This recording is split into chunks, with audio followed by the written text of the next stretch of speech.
My only message to young people is that, no matter how difficult the circumstances, never stop dreaming. I think dreaming is very important because, it's only when you, dream that you will at least reach somewhere, So, and I think that is what Young India is all about. That despite all the challenges, despite things being imperfect, people struggling, people having so many issues, I think we Indians have a very strong sense of resilience. And I think the strong sense of resilience can be attributed to our very strong cultural values.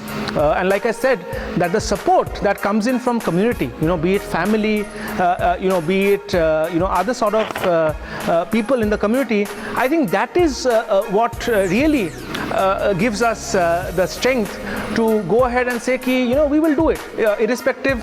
And, Indians have this kind of confidence because, I think our education system, it has its problems. Every country has its problems.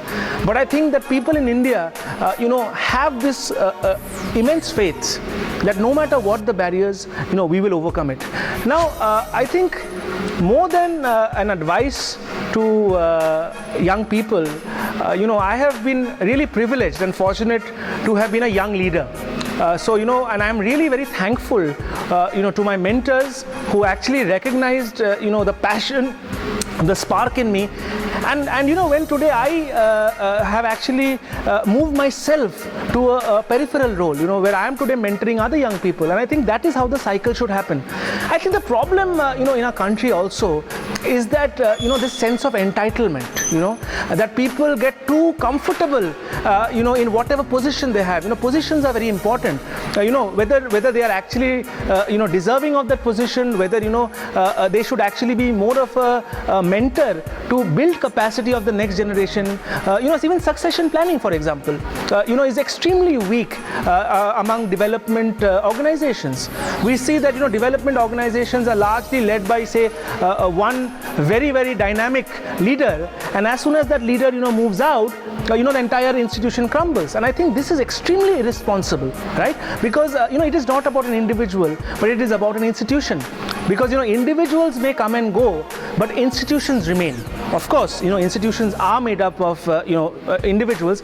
But I think that, young people today have one big problem. And that problem is that today they are not able to identify with a role model. Okay, so I think it becomes that much more important for some of us who have actually been, given that kind of opportunity very early on in life to become a leader, to become or to be given some sort of responsibility, to actually have a commitment. Okay, today all of us, while doing CSR or whether we are in the social entrepreneurship space, it is not just for ourselves. Of course, social enterprises should also be about, being able to generate revenue. But, it cannot be about yourself, because at every point, the social enterprise model reminds you that, your social goals have to be achieved. So basically, your social mission becomes more important than profit making. However, in order to reach the goal of the social, you must have the means as the profit. So I think this is a fantastic model that social entrepreneurship, has really, has brought out.